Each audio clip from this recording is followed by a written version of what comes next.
My sister, Stella, had a string of bad relationships that convinced her all men were jerks. The day I introduced her to my boyfriend, Ethan, she didn't hold back. "He's no different from the rest," she said. "He'll betray you in the end." Under the table, I tugged at her sleeve. But Ethan didn't get angry. He looked Stella right in the eyes and said word for word, "If I ever betray Luna, I'll lose everything." Stella just scoffed. "We'll see about that." After that, their relationship was icy, and I was stuck in the middle, torn. Then I went away for a 6-month work trip. The night before I was due back, I was scrolling in bed and stumbled upon an anonymous confession thread. I fell for my sister's boyfriend. What do? The comments section was flooded with hate. Until I scrolled to a reply from a burner account. "Don't yell at her, everyone. It's not her fault. I was the one who pursued her. She looks tough on the outside, but she's so fragile inside. The more I see that, the more my heart aches for her." My finger froze. I instinctively tapped on the profile. It only had one video of a cat. But a chill ran through me, and I couldn't stop trembling. That cat was the one Ethan had given me.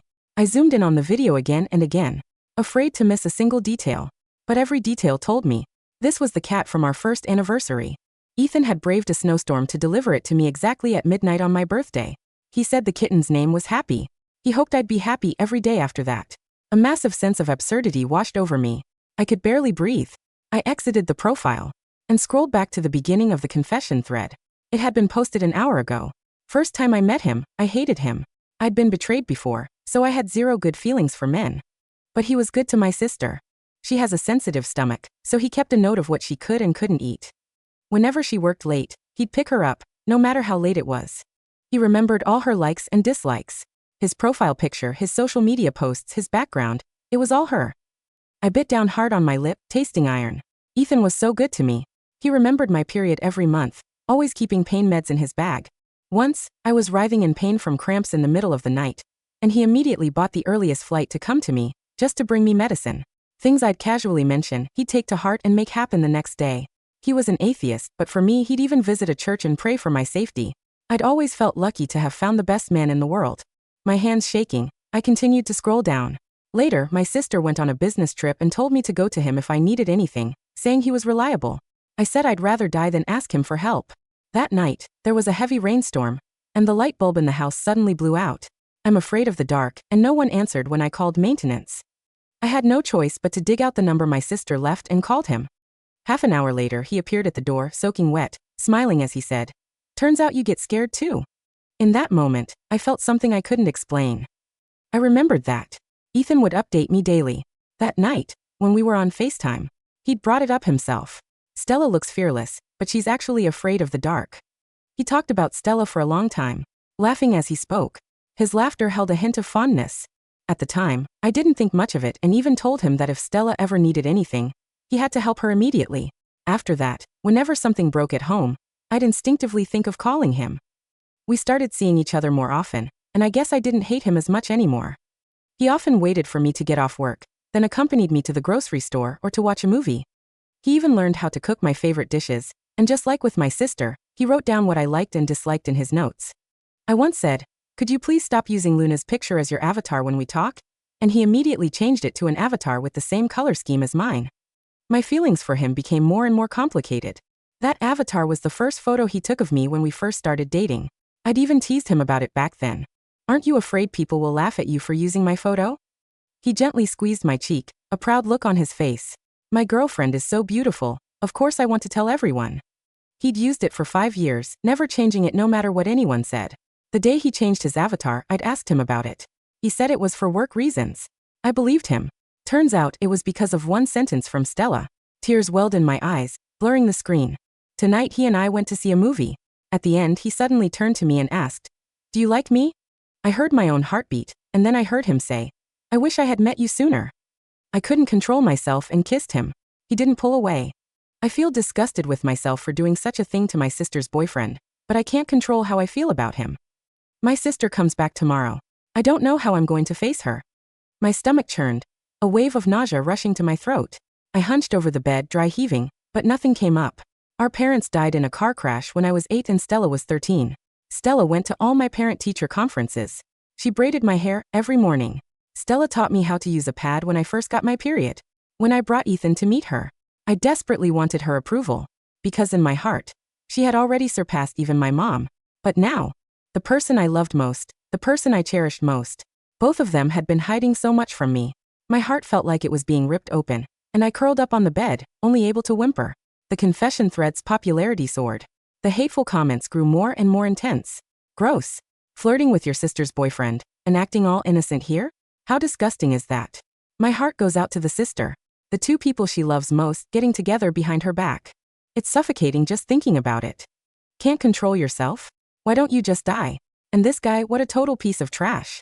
Underneath every hateful comment, there was a reply from Ethan. She's in more pain than anyone. She hates herself more than anyone. You have no right to judge her. Yes, I'm trash, but even as trash, I want to protect her. If I had met her first, I would have chosen her. The latest update on the confession thread was from a minute ago. You're right to curse me. I'm disgusting. I'm vile. I'll stay away from him from now on. I can't lose my sister.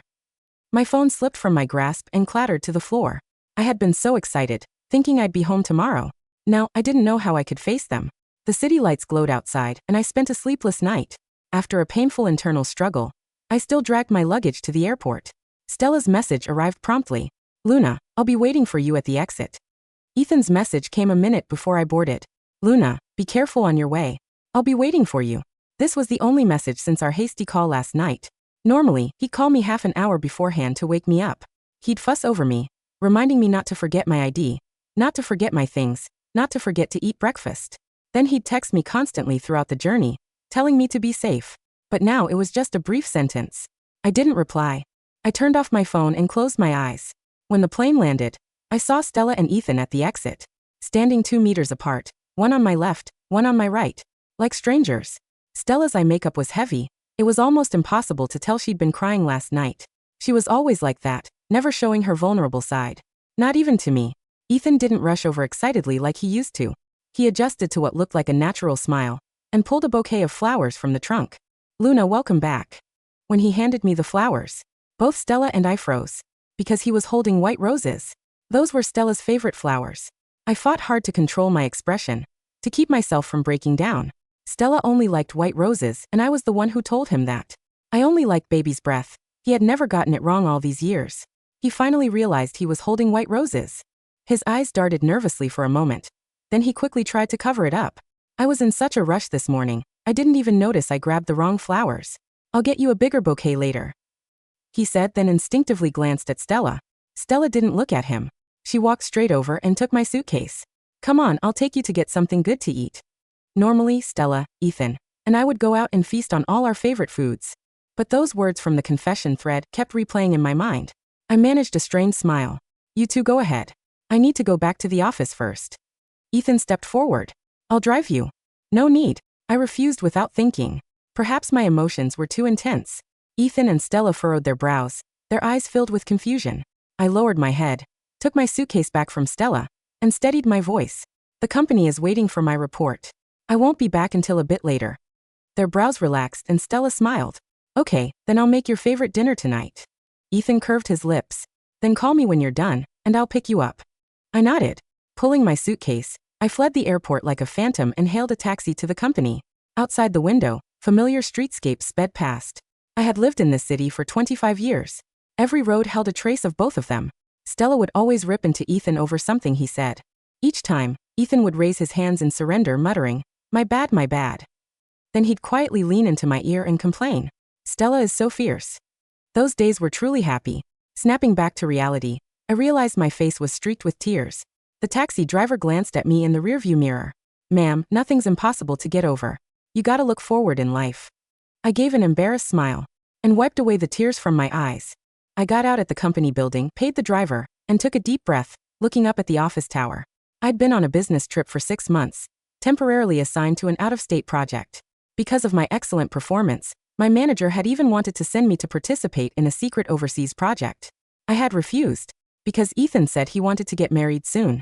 Before my trip, he'd said we'd look at wedding venues when I got back. But now no need for wedding venues. But this project, I would take it. Walking into the office, the manager was coming out of a meeting room with a stack of documents. He saw me and paused. Luna? Aren't you supposed to be back tomorrow? Came back early. I forced a smile. Manager, that overseas assignment you mentioned earlier, I want to apply for it. The manager's eyes lit up. Really? I tried to convince you for so long, and you wouldn't budge. What? Did you change your mind? Change my mind? Even now, I still couldn't believe Stella and Ethan would betray me. But I knew some things didn't need to be understood, only accepted. I nodded. The manager grew serious. This project is highly confidential. You won't be able to return home or contact your family for the 3 years you're overseas. Can you truly accept that? Yes, I'll leave first thing tomorrow morning. At 10 that night, I went downstairs. Ethan was leaning against his car, smoking. Cigarette butts littered the ground. The crimson glow of the cigarette reflected on his face, his brows deeply furrowed. In 5 years of dating, I'd only seen him smoke twice. The first time was the year we graduated, when his parents forced him to go back to his hometown for development. And I only wanted to stay and be with Stella. Ethan then, just like now, smoked one cigarette after another. In the end, he chose me. And now, what choice was he making? I didn't want to think about it. Seeing me, he immediately put out his cigarette and walked toward me, taking my suitcase. Just got back and they're already making you work late. Your company is so inconsiderate. I replied, trying to sound normal. There was a lot to report. He opened the passenger door, and I bent down to get in. A faint perfume scent wafted into my nose. I stiffened. That scent was Stella's favorite perfume. I instinctively turned my head, my gaze falling into the seat crevice. A lip balm had fallen there. It was the one I'd given Stella last month. He walked around to the driver's seat, saw the lip balm in my hand, and paused. The car was silent for 2 seconds. Then he smiled. Stella must have left it when she rode in my car today. I'll take it back to her later. I stared at the lip balm. Did Stella often sit in the passenger seat when I was away? His motion of buckling his seatbelt paused. He turned to look at me, his eyes unreadable. Then he reached out, touched my head, and chuckled softly. What? Are you getting jealous of Stella now? I didn't smile. His tone became serious. You wanted Stella and I to get along, right? So sometimes she rides in my car. He added at the end, if you don't like it, I won't let her sit there anymore. I didn't want to hear anymore, so I closed my eyes. I'm tired. He gazed at me for 2 seconds, then said, last night, did you scroll past anything? I opened my eyes and looked at him. Scroll past what? He was silent for a moment, then gave a light laugh. Nothing. I just noticed you don't look well today, your eyes are red. I closed my eyes again. I was too excited last night, didn't sleep a wink. He started the car, shaking his head resignedly, still acting like a kid. Then he casually turned on the air conditioning. It was 2 degrees higher than usual. Whenever Stella rode in the car with us, the AC always had to be 2 degrees higher, because she got cold easily. When we got home, Stella was already waiting at the door. Must be starving, right? Hurry and wash your hands, dinner's ready. I walked straight inside. The table was filled with all my favorite dishes. I still sat in my usual spot. Stella was on my left, Ethan on my right. Both simultaneously put food on my plate. Luna, your favorite steak. Your favorite chicken wings. For a moment, I was disoriented, as if I was back in the past. But reality told me, everything had changed. So many words were stuck in my throat. I wanted to tell them, I saw the confession thread. I wanted to ask them, why did you do this? But the words stayed unspoken. The meal was tasteless. Until Stella raised her glass and looked at me. Luna, let's raise a toast. She tilted her head back and drank. Welcome home, Luna. Then she glanced at Ethan. You two have been together for so long. I used to be against it, but now I'm not. Pick a date and get married. The dining room table, once the anchor of my happiest memories, felt like a stage set with cheap props. The roasted chicken wings, glazed to a perfect golden brown, sat in the center. The steak, cooked medium rare just the way I liked, bled slightly into the white ceramic dish. For 5 years, this table had been a sanctuary of laughter, of loud debates, and of the comfortable warmth of family. Now the air was so thick, with unspoken truths that every breath felt like inhaling dust. Welcome home, Luna. Stella's voice was high, slightly brittle, like glass that had been cooled too quickly. She held her wine glass aloft, her fingers clamped so tightly around the delicate stem that her knuckles showed a sharp, bloodless white. She didn't look at Ethan. She looked directly at me, her eyes bright, almost defiant, as if she were daring herself to blink. Across the table, Ethan's hand remained frozen over his plate. He didn't raise his glass immediately. He looked at Stella first, a split second, involuntary twitch of his gaze that lasted no longer than a heartbeat, but to me, it was as loud as a gunshot. Then he looked at me, a soft, practiced smile smoothing over his features. Yes, Ethan said, his voice dropping into that familiar, soothing baritone that had once been my favorite sound in the world. Welcome home, Luna. Let's raise a toast to new beginnings. He raised his glass. The crystal clinked, a sharp, clear ring that died instantly. In the quiet room, I looked at the red wine swirling in my glass. The ruby liquid caught the light of the chandelier, casting a faint, bloody glow onto my palm. I raised it, slowly touching their glasses. "Thank you," I said. My voice was quiet, steady.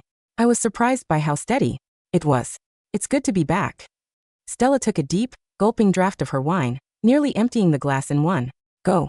She set it down with a sharp clack and immediately picked up the serving tongs, piling more food onto my plate. "Eat, eat," she muttered, her movements hurried, almost manic. "You've lost. Wait, Luna. Look at your collarbones. They're sticking out. Did you even eat 3 meals a day over there? I knew I shouldn't have let you go on that trip. 6 months is too long." "The food was fine, Stella," I said, picking up my fork. I tried to chew, but the meat felt like dry paper in my mouth. "Just busy." "Well, you're back now," Stella said, her voice rising as she reached across the table to pour herself more wine. She didn't look at Ethan, but she was acutely aware of his presence. Every time he shifted in his seat, her shoulders tensed. "And like I said, you two have been together for 5 years. That's long enough. Ethan, you've been talking about buying a house, haven't you? What's the delay? Pick a date. Get married. I want to see my little sister in a white dress before I get too old to walk down the aisle." She laughed. It was a dry, hollow sound that didn't reach her eyes. Ethan's fork scraped against his plate, a tiny grating noise. He cleared his throat, his smile faltering for a fraction of a second before returning, tighter. "This time." "Of course," Ethan said, his eyes scanning my face, searching for something: jealousy, anger, suspicion. "I've already looked at a few layouts near the city center. It's close to Luna's office. I was just waiting for her to get back so we could make the final decision together. Right, Luna?" He reached under the table. His hand, warm and slightly calloused, found my knee. He squeezed it gently, gesture that had always brought me comfort when I was nervous or tired. But tonight, through the thin fabric of my trousers, his touch felt like dry ice. A cold shiver ran up my spine, settling in the back of my neck. I didn't pull away. If I pulled away, the fragile illusion we were all maintaining would shatter right here, over cold steak and half-empty wine glasses. And I wasn't ready to watch it shatter yet. Not because I wanted to save it, but because I needed to preserve my own strength for what was coming tomorrow. "I don't think we need to rush, Stella," I said softly, setting my fork down. The hand on my knee went completely still. Stella paused, her wine glass halfway to her lips. "Rush? Luna, you're 25. 5 years is not a rush. What's wrong? Are you having second thoughts?" "No," I lied, looking her straight in the eyes. The sister who had braided my hair.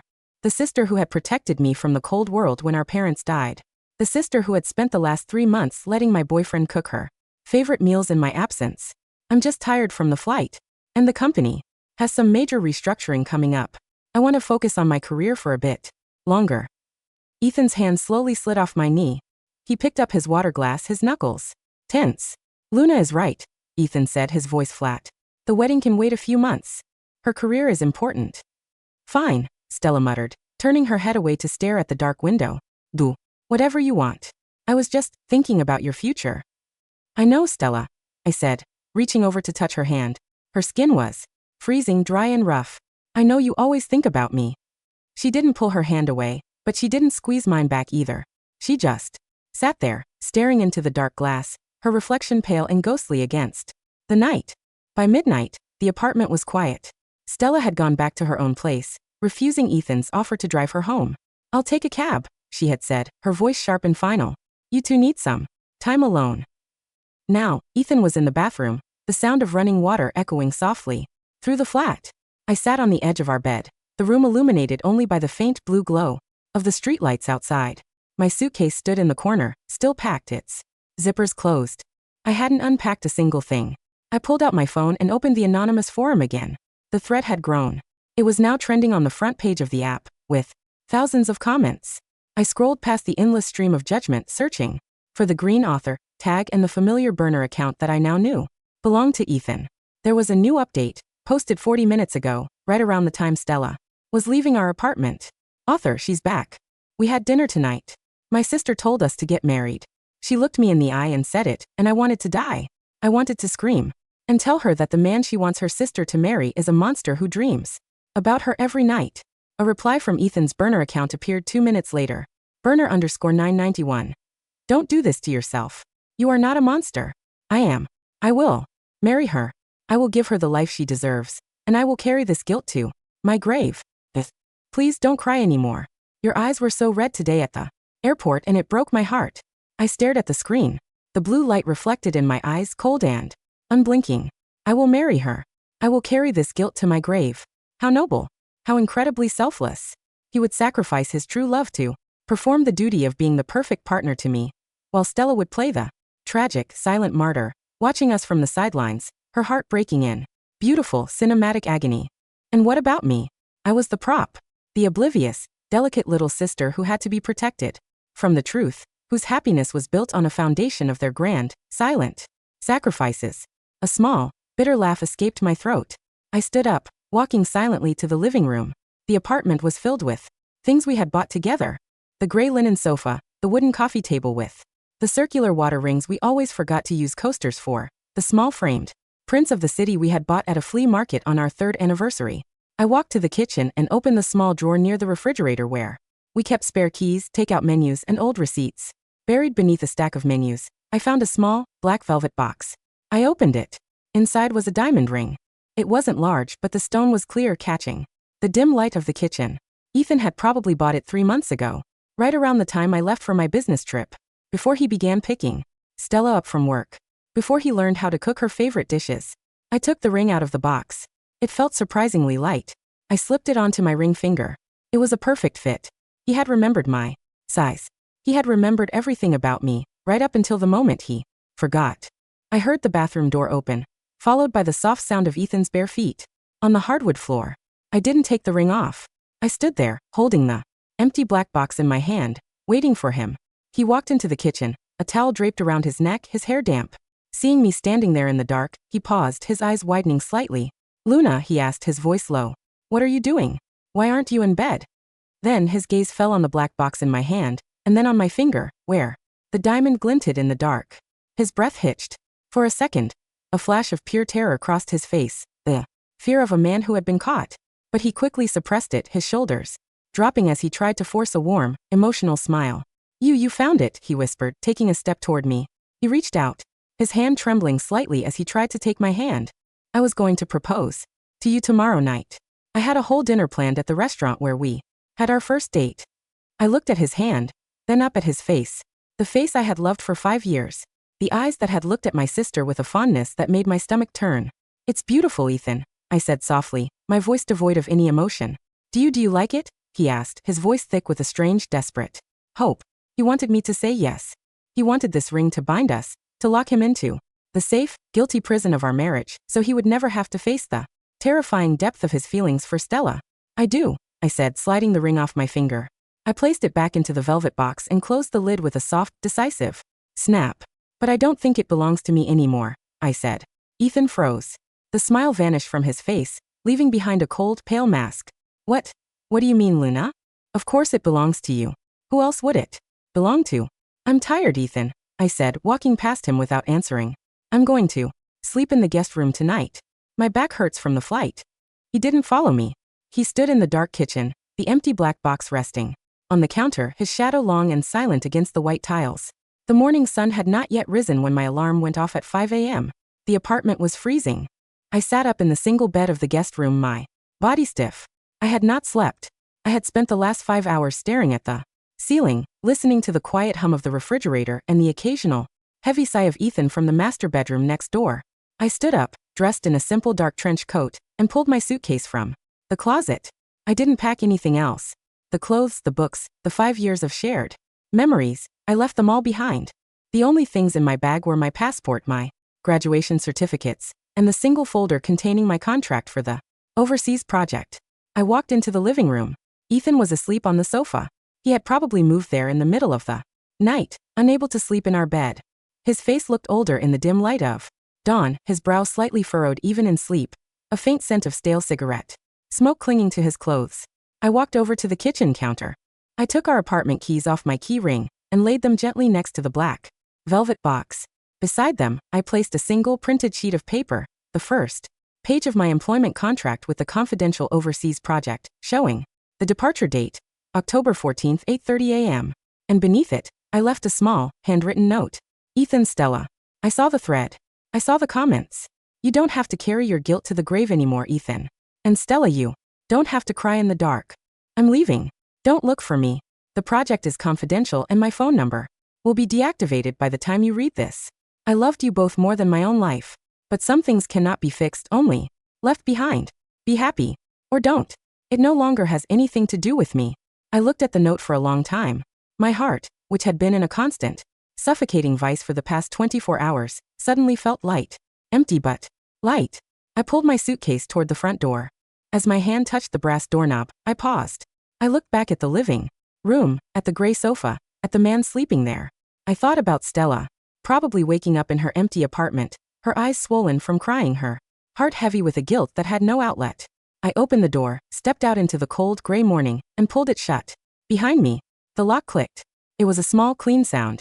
I walked down the stairs, my suitcase rolling softly behind me. Outside, the autumn wind was cold, blowing dry leaves across the pavement. I hailed a taxi, gave the driver the address of the airport, and closed my eyes. For the first time in 5 years, I didn't check my phone to see if Ethan had texted. At 7:30 a.m., the sunlight finally broke through the gray clouds, casting a bright, cold beam across the living room sofa. Ethan blinked, his eyes open. His head felt heavy, a dull ache throbbing behind his temples from the cigarettes he had smoked the night before. Luna, he called out, his voice hoarse. The apartment was silent.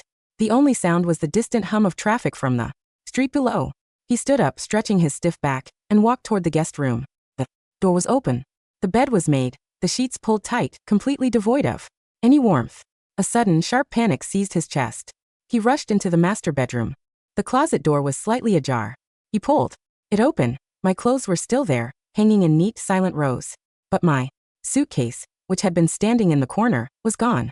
Luna, he called louder, his voice cracking as he ran to the kitchen. He stopped. The morning sun fell directly on the kitchen counter, illuminating the small, black velvet box, the silver key ring, and the white sheet of paper resting beneath them. Ethan's breath hitched. He walked over slowly, as if the paper were a fragile piece of glass that would shatter if he stepped too quickly. He picked up the note. As his eyes scanned the neat, familiar handwriting, his legs suddenly went weak. He stumbled back against the refrigerator, his chest rising and falling in rapid, shallow gasps. I saw the thread. I saw the comments.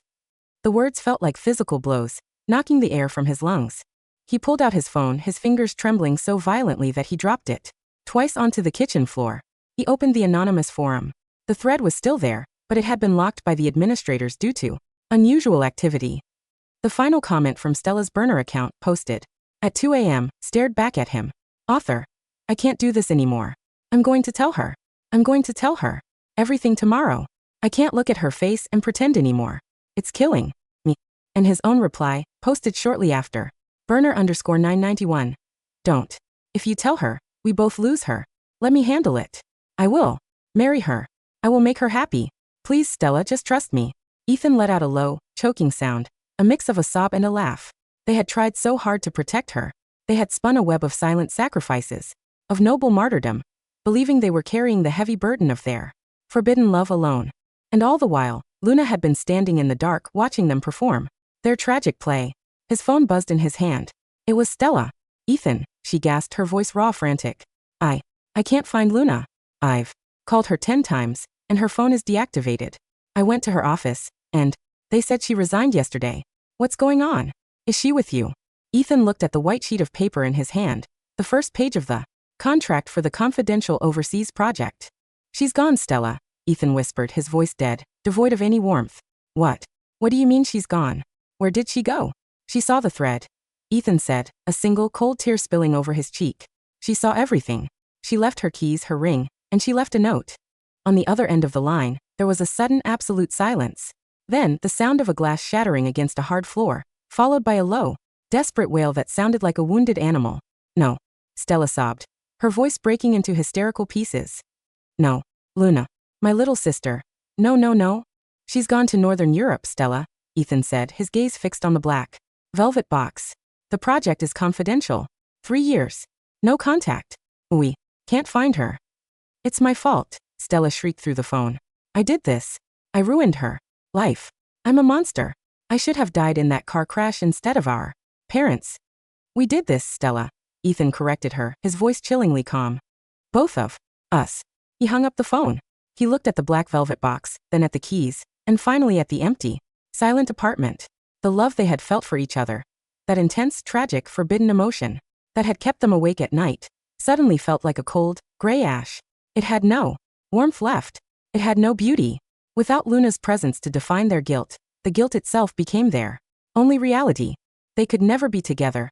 The ghost of Luna's quiet departure would stand between them in every room, in every conversation, in every touch. And they could never return to the past. They were trapped in the prison they had built for themselves, and the key had just flown out of the window, lost in the cold, gray sky of Northern Europe.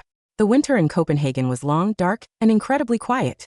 I stood by the floor-to-ceiling windows of my small apartment on the Nyhavn Canal, a mug of black coffee warming my hands. Outside, the gray water of the canal reflected the colorful, historic buildings, their steep roofs covered in a thin dusting of fresh snow. It had been 3 years. For 36 months, I had lived in this city, completely detached from the life I had known for 25 years. The first year had been the hardest. Not because of Ethan, but because of Stella. Every morning, I would wake up and instinctively look at my reflection in the mirror, expecting to see her standing behind me with a hairbrush, complaining about my tangled hair. Every time I got my period, every time I cooked a meal, every time I saw a pair of white roses in a flower shop, my heart would ache with a physical, crushing weight. But the human body is surprisingly resilient. If you starve a wound of oxygen, it eventually stops bleeding. It turns into a scar, pale, tough, and completely numb to the touch. I had thrown myself into the project. As the lead structural designer for the new green energy complex on the coast, I had worked 14-hour days learning Danish, navigating local building codes, and earning the respect of a team that had initially looked at me as a temporary, out-of-state transfer. My manager, who had accompanied me, had been impressed. "You've changed, Luna," he had told me over dinner a few weeks ago. "When we left, you looked like a bird that had just flown into a window. Now you look like you own the sky." "I just grew up," I had smiled, taking a sip of my white wine. And I was no longer the delicate, sensitive girl who needed her boyfriend to bring her pain meds in the middle of the night. I was no longer the little sister who needed her sister's approval for every decision. I had built a life on my own terms in a city where no one knew my name, and it was beautiful. My phone, a new model with a Danish SIM card, buzzed on the wooden table. It was an email from the HR department of my company's headquarters back home. "Dear Miss Franklin, as the Copenhagen Coastal Project has reached its final phase, your 3-year confidential assignment is officially complete. You are scheduled to return to the head office next week to resume your duties as Senior Design Director. Welcome back." I looked at the email for a long time. "Welcome back," I murmured. I looked at the snow falling softly outside, blanketing the cobblestone streets. In a clean, perfect white. I wasn't afraid anymore. The city that had once held all my pain had turned into just an address on my resume. I didn't hate Ethan and I didn't hate Stella. Hate is a form of attachment. It requires energy, attention, and a lingering desire for things to be different. And I had none of those things left. I closed my laptop, packed my sketchbooks into my leather bag, and walked out into the cold, clean air of Copenhagen. The autumn rain in our hometown was just as gray and cold as I remembered. I stood in the lobby of the central office building, shaking the water from my umbrella. The glass towers of the financial district rose into the low, heavy clouds exactly the way they had 3 years ago. "Luna, you're back." My old colleagues gathered around me, their faces filled with excitement and curiosity. They asked about Copenhagen, about the Danish food, about the snow, and about my new role as Senior Design Director. I answered them all with a warm, polite smile, my demeanor calm and professional. I was no longer the quiet, hesitant girl they remembered. I carried myself with an easy, elegant authority that made people listen when I spoke. "Are you going to see your sister?" one of them asked casually. "She hasn't been around the office much lately." "Yes," I smiled. "I'll see her soon." That evening, after finishing my initial reports, I walked out of the building. I didn't hail a cab. I walked down the familiar streets, my leather boots clicking softly against the wet pavement. I found myself walking toward the pedestrian bridge over the river, the one where Ethan and I had taken our first walk together, and where Stella used to take me to watch the sunset when we were kids. The rain had stopped, leaving behind a cold, damp mist that clung to the iron railings. Standing at the center of the bridge, leaning against the wet railing, was a woman. She was wearing a dark, oversized coat, her hair tied back in a loose, untidy bun. She looked thin to the point of looking fragile, her shoulders slightly hunched against the wind. She was staring down at the dark, swirling water below, a single white rose held loosely in her hand. Stella. She looked 10 years older. The fierce, sharp beauty that had defined her for as long as I could remember had faded, leaving behind a pale, quiet exhaustion. Her heavy eye makeup was gone, revealing deep, permanent dark circles under her eyes. I stopped 10 feet away. Stella, I called out softly. She stiffened. For a second, she didn't turn around as if she believed my voice was just another auditory hallucination born of 3 years of guilt. But when she slowly turned her head and saw me standing there in my cream-colored trench coat, her eyes widened in a look of pure, paralyzing shock. The white rose slipped from her fingers, clattering onto the wet wooden planks of the bridge. Luna, she whispered, her voice barely a breath. Luna, is it really you? It's me, Stella, I said, walking slowly toward her. She took a step back, her hands rising to cover her mouth, her chest rising in rapid, hitching gasps. Tears instantly spilled over her pale cheeks, washing down her face in silent, heavy streams. No, don't look at me, she sobbed, turning her head away. I'm sorry, Luna. I'm so sorry. I ruined everything. I ruined your life. I'm a disgusting sister. I should have died. Stella, I said, my voice incredibly calm, devoid of any anger or accusation. I stopped 3 feet away, looking down at the white rose on the ground. I don't hate you. She stopped crying, her head turning back to look at me, her eyes filled with a deep, pathetic confusion. What did you say? I don't hate you, I repeated, looking her straight in the eyes. And I don't hate Ethan. I haven't hated either of you for a long time. But we betrayed you, she whispered, her voice cracking. We were together, behind your back. We lied to you. We made you look like a fool. You didn't make me look like a fool, Stella, I said softly. You made yourselves look like fools. You spent 3 years torturing yourselves with a guilt that I had already walked away from. I looked at her pale, thin face. The sister who had raised me. Are you and Ethan together? I asked. Stella let out a dry, bitter laugh, more tears spilling over her eyes. Together? Luna, we haven't spoken a single word since the day you left. The moment we saw your note, we couldn't even look at each other. Every time I see his face, I see your empty room. Every time he sees me, he sees the ring he left on the kitchen counter. We are dead to each other. She looked at me, her hand reaching out, trembling, but she didn't dare to touch my sleeve. Luna, can you ever forgive me? I already have, Stella, I said, reaching down to pick up the white rose. I held it for a moment, smelling its faint, sweet scent, and then handed it back to her. I forgave you the moment I boarded that plane to Copenhagen.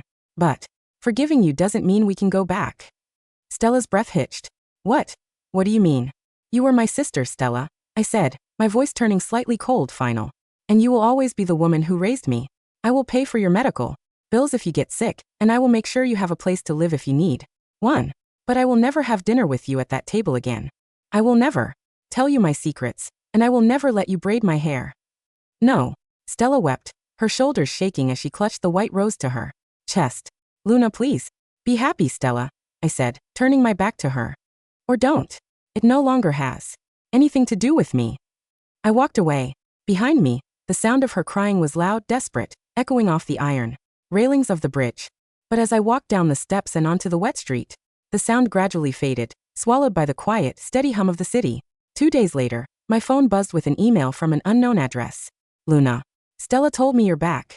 I'm not asking you to see me. I know I have no right to ask for anything. But I wanted to tell you. I left the city. I moved back to my hometown 6 months ago. I work at a small local design firm here. The ring is still in the black box. I didn't throw it away, but I don't look at it anymore. I'm sorry, Luna. For everything. Ethan. I read the email twice. The red crimson glow of his cigarette, the snowstorm on my birthday, the little kitten named Happy. All those memories came back for a brief, fleeting moment, like the faint scent of perfume on an old coat. And then they vanished. I didn't reply. I deleted the email, closed my phone, and looked up at the bright, clean windows of my new office. Beside my laptop, a small vase of baby's breath stood on the desk, its tiny, white flowers catching the morning light. I had bought them myself on my way to work. They didn't need to be delivered at midnight in a snowstorm to be beautiful. Director Franklin, my assistant said, knocking on the door. The board is ready for your presentation on the Copenhagen project. Thank you, Jane, I said, standing up and smoothing down my blazer. I'll be right there. I walked out of my office, my posture upright, my heels clicking confidently against the polished marble floor. I was 28. I had a beautiful apartment, a career I loved, and a heart that was completely whole, scarred but strong. The stage was gone. The tragic play had ended. And as I stepped into the boardroom, Looking at the bright, open future ahead, I knew that the greatest revenge wasn't anger or hatred or confrontation. It was indifference. And I was finally beautifully free.